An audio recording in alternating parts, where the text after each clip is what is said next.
Halo semuanya, jumpa lagi dengan gue Chandra di channel Serapin Tekno. Poco X6 Pro 5G smartphone rasa flagship di harga 4 jutaan yang pernah kita coba. Dan ternyata pas waktu gue lihat harga HP ini terbaru, setelah 6 bulan launching ada penurunan harga cuy. Karena pas waktu harga launching itu sekitaran 5 jutaan kembali 1000. Tapi kalau lihat sekarang di website resminya mereka itu harganya sekitar 4,5 jutaan kembali 1000 teman-teman. Ada penurunan sekitaran 500 ribuan selama 6 bulan. Yang artinya harga HP ini punya potensi yang stabil karena memang HP-nya bagus. Bahkan kita udah buat reviewnya dan experience selama 3 bulan memang HP-nya sebagus itu cuy. Kalau misalnya kalian penasaran langsung aja cek videonya ya. Udah ada kok di channel YouTube Serapin Tekno. Sebelumnya gue mau berterima kasih dulu kepada distributor ponsel yang masih mau minjemin Poco X6 Pro ke studio kita ini buat kita coba sampai sekarang ini. Nah, kalau misalnya kalian pengen beli Poco X6 Pro boleh aja langsung kepoin ke tokonya mereka karena dijamin barangnya pasti bagus dan juga original dan yang pastinya segel cuy. Untuk linknya ada di deskripsi, mendingan langsung sikat.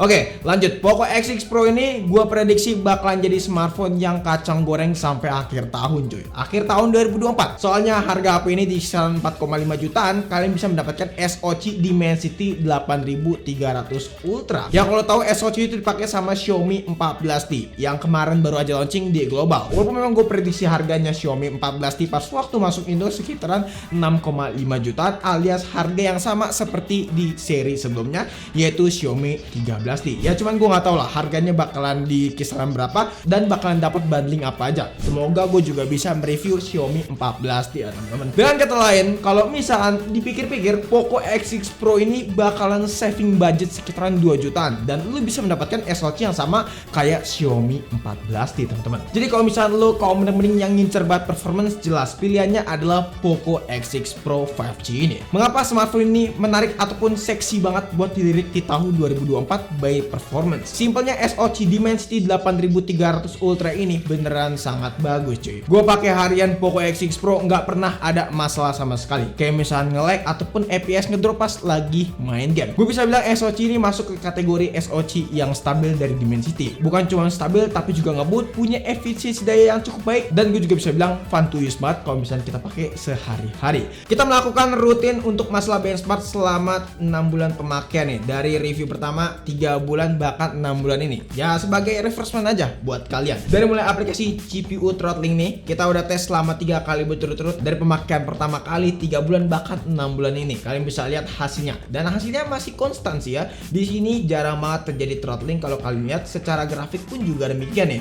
Dari 30 menit, 45 menit dan juga 60 menit. Buat masa temperatur paling tertingginya itu mentok di angka 42 derajat Celcius aja. 42 sampai 43. Cuman di 6 bulan pemakaian ini kalau misalnya kita pakai mode performance ada peningkatan suhu yang dimana suhu di bagian belakang itu bisa sampai 45 derajat Celcius.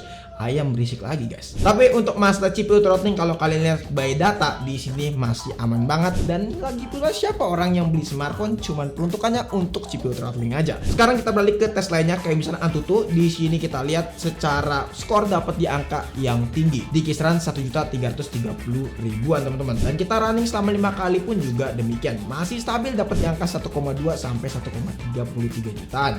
1,33 jutaan ya angka segitulah. Geekbench 6 single core dan multicore tergolong tinggi. Bisa kalian pause aja video ini kalau misalnya pengen tahu data lebih dalam dan pengen misalkan baca-baca datanya gitu teman-teman. Kita sekarang ke gaming test dari mulai Honor of King ya. Settingannya adalah Max Ultra. Di sini pas waktu kita lihat FPS dapat stabil dan konstan di angka 120 FPS. Minim terjadi frame drop paling kalau frame drop pas lagi ada di lobby atau enggak pas lagi pengen match gaming aja. Lagi milih hero lah tepatnya. Nah, baterainya itu pun juga berkurang 11% kalau kita main sekitaran 30 menitan. Nah, buat temperaturnya paling tinggi di angka 41 derajat Celcius, entah itu bagian depan ataupun belakang. PUBG Mobile sekarang kita lihat settingannya dapat di smooth ekstrim dan pas waktu kita tes di sini FPS-nya dapat di angka 90 FPS teman-teman. Dan untuk baterai berkurang 10% pas waktu kita main sekitaran 30 menit, temperaturnya itu di angka 42 derajat Celcius aja. Jadi buat main game PUBG Mobile udah aman parah, nggak usah diragukan. Genshin Impact settingan highest 60 FPS di sini mendapatkan FPS di kisaran 60-an FPS ya teman-teman, tergolong masih stabil dan cukup konstan lagi-lagi. Gue bener-bener salut salut banget sama Poco X6 Pro 5G. Di sini mendapatkan FPS yang konstan. Emang beneran jagonya buat gaming nih HP.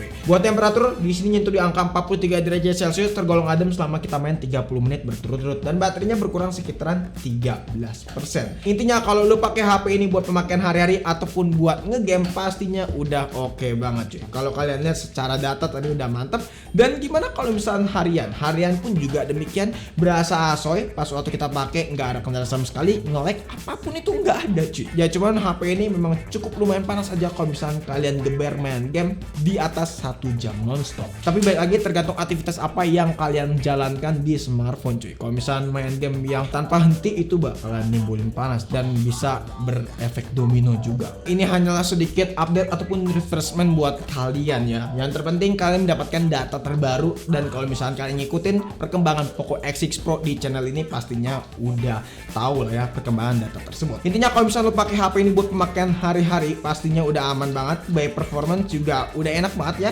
Using harian apalagi berasa nyaman, adem juga nih HP ya. Kalau misalnya penggunaan batas wajar sih ini bakal enak banget kayak misalkan sosmedan, chattingan ataupun browsingan. Tapi kalau misalnya lo penggunanya yang cukup hardcore kayak misalnya ngegame Genshin Impact, inget waktu. Yang penting itu sih, karena HP ini bakalan nimbulin panas, dan juga kalau misalnya pemakaian lo yang nggak wajar bakalan cepat panas juga nih HP. Sejauh ini gue pakai HP ini tuh nggak ngalamin masalah ya, terutama dari segi OS-nya sih. HyperOS masih enak, fun to use banget kalau misalnya kita pakai, bahkan buat dinikmati pengguna awam ya teman-teman. Karena dari segi bug di sini bener-bener nggak ada sama sekali. Ya gue memang nggak harus ngeklaim nggak ada bug sama sekali sih, karena yang terpenting sejauh kita pakai si Poco X6 Pro nggak ada tuh yang namanya bug di HyperOS 1.0.7. Cuman masalahnya yaitu dari segi iklan aja nih, memang meresahkan banget. Iklannya jadi lebih banyak kalau menurut gua. Bloodware bisa kalian uninstall, tapi pop up iklan cukup mensulitkan nih, terutama pas waktu di aplikasi-aplikasi bawaan dari si Poco X6 Pro 5G ini yang benar-benar cukup sulit buat dihilangkan. Ya kalau misalnya pengen dihilangkan harus pakai private DNS, dan gue juga sempet juga bikinin video tips and trick mengenai DNS private ini, atau enggak tips and trick si HyperOS cuy, bisa kalian simak aja. Di bagian sektor lain kayak misalkan desain, user Poco X6 Pro harusnya bangga lah karena desain HP ini mirip kayak Xiaomi 14T. Walaupun memang kalau misalnya lo perhatikan desain Xiaomi 14T lebih kelihatan tegas nih, terutama di bagian frame kameranya yang full metal. Pastinya itu kelihatan sangar banget kalau kita lihat ya teman-teman. Tapi ya udahlah ya, desain HP kayak gini tuh cukup kelihatan kelas atas menurut gua. Walaupun gua pribadi dan mungkin bagi sebanyakan orang gak cukup suka dengan BAM kamera yang konfigurasi kayak kompor. Cuman tetap ada beberapa orang yang pastinya suka desain kayak gini teman-teman. Bagian desain gue balikin ke kalian lagi, bagian desain memang sangat-sangat opsional banget ya, bukan opsional sih, preferensi masing-masing lah untuk masalah desain ini. Yang terpenting bagi gue pribadi yaitu masalah feel genggaman smartphone cuy. Ini beneran asoy banget. Finishing glass jadi salah satu kesan yang mewah buat smartphone ini. Pasnya bagian ini tuh banyak banget pertanyaan, apakah smartphone ini gampang panas? Jawabannya baik lagi tergantung aktivitas apa yang kalian lakukan. Tapi bener bagian glass kayak gitu gampang banget nyebarin panas cuy. Justru kalau menurut gua bagus karena penyebaran panasnya bakalan merata ke seluruh body, nggak cuman di satu titik doang. Kalau misalkan kalian pengen ngerasa adem, solusinya gampang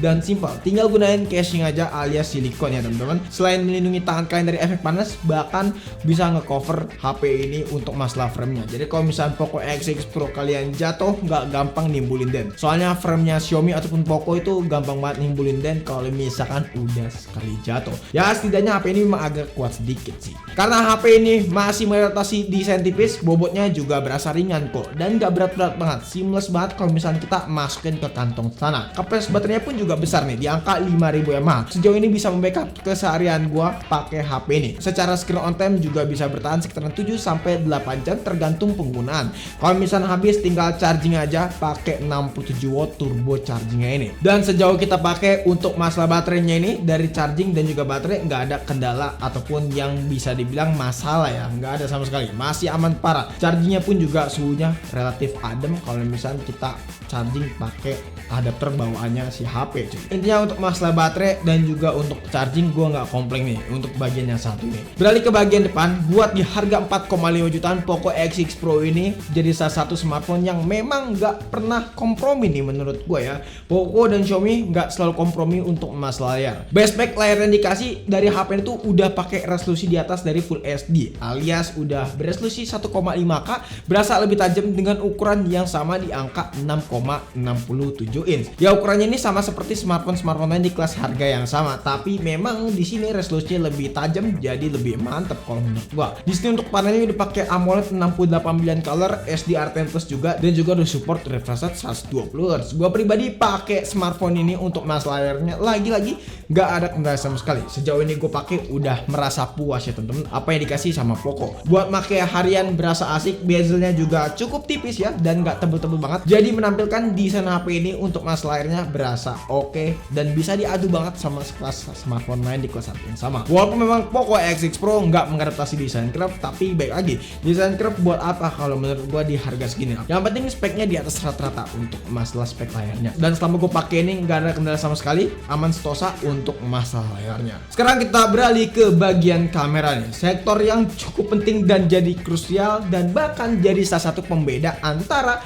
Xiaomi 14T dan juga Poco X6 Pro 5G ini. Yang untuk kamera sendiri sih punya setup triple kamera dengan kamera utamanya beresolusi 64 megapiksel, 8 megapiksel untuk ultrawide dan 2 megapiksel untuk lensa makro. Kita bakalan spill dikit-dikit lagi ya teman-teman buat hasil fotonya. Buat hasil fotonya kurang lebih seperti ini. Buat hasil Poco X6 Pro 5G. Ya gue bisa bilang jangan berekspektasi lebih untuk hasil kamera di smartphone Poco cuy. Apalagi Poco X6 Pro 5G ini yang dimana utamanya bukan ngejual soal kamera tapi performance. Jadi buat kameranya menurut gue pribadi dengan spesifikasi yang dikasih terutama dari sektor performance ini udah oke, much better. Walaupun memang kalau kita bandingkan dengan smartphone lain dari BBK Group ya Poco X6 Pro ini kalah gitu loh. Walaupun nggak kalah jauh ya cuman kalah sedikit aja lah terutama dari segi warna yang dimana warna dari Poco X6 Pro memang tidak se-colorful seperti di smartphone BBK Group. Tapi detailnya cukup lumayan suka nih karena detailnya bisa ngasih processing yang tajam kalau menurut gue pribadi. Dalam kondisi malam pun juga demikian hasilnya gue cukup suka kok. SDR-nya masih berasa main dan di sini untuk pencahayaan yang cukup lumayan gelap, noise-nya masih bisa diredam cukup baik. Nah, yang gue suka untuk image processing dan juga shutter speed-nya yang berasa cepat nih teman-teman. Yang mungkinnya dibantu sama ISP-nya dari Dimensity 8300 Ultra yang bisa dibilang oke nih dalam memprosesing gambar di smartphone ini. Buat perekaman videonya bisa sampai 4K 30 fps di kamera belakang dan buat kamera depan sampai Full HD 30 fps aja. Dan untuk kamera depan bisa Full HD 60 fps. Hasilnya sih bisa kalian lihat aja nih, kurang lebih seperti ini. Oke, kamera belakangnya sih Poco X6 Pro udah bagus ya kalau menurut gua, apalagi resolusinya bisa sampai 4K 30 fps dan videonya stabil dan juga support SDR cuy. SDR-nya bisa sampai 4K 30 fps nih. So, buat perekaman kamera depan ini dia si Poco X6 Pro 5G. Resolusi cuma mentok sampai Full HD 30 fps yang udah tadi gue sebutin, tapi memang buat hasilnya di sini stabil dan juga support SDR teman-teman. Ini sih yang menurut gue asik ya, support SDR. Jadi kalau misalnya kalian lihat nih awannya masih terlihat dengan cukup jelas dan muka kitanya pastinya nggak putih ya. Jadi menurut gua salah satu keunggulan dari Poco X6 Pro ya ini support SDR buat kamera depan ataupun kamera belakang.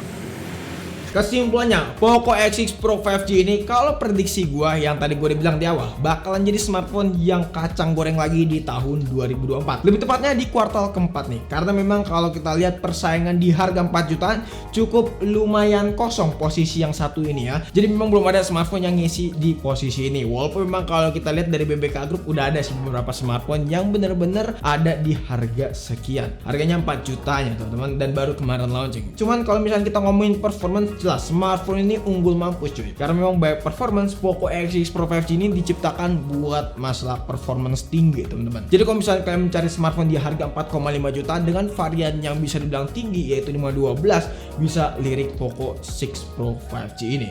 Itu ayam berisik ya. Karena memang smartphone yang satu ini menawarkan performance yang oke di harga 4,5 jutaan. Cuman di aspek lain pun juga demikian, kayak misalkan layar yang gue suka ya.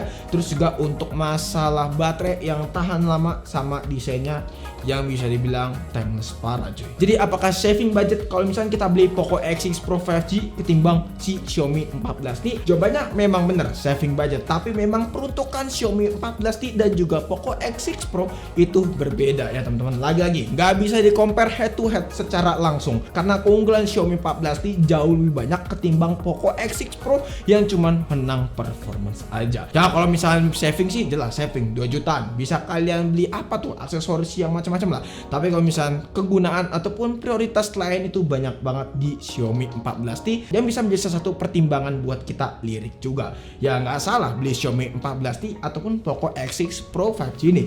Baik lagi ke budget kalian dan juga penggunaan. Kalau misalnya penggunaan kalian untuk masa performance dan gaming, ya jawabannya Poco X6 Pro. Tapi kalau misalnya kalian pilih smartphone yang all-rounded dari performance oke, terus juga kameranya oke, dan semua spek lain ataupun fitur, ya Xiaomi 14T jawabannya cuy. Jadi mungkin cukup saja video kali ini. Kalau misalnya kalian punya pendapat ataupun punya pertanyaan, boleh banget langsung tulis kolom komentar. Pengen join ke komunitas kita, boleh langsung klik linknya di deskripsi. Itu komunitas buat ke Telegram. Kalau misalnya pengen nanya secara privat juga boleh kok, langsung DM di Instagram kita di @srptekno. Chandra pamit, sampai jumpa di video selanjutnya. Until next time, goodbye.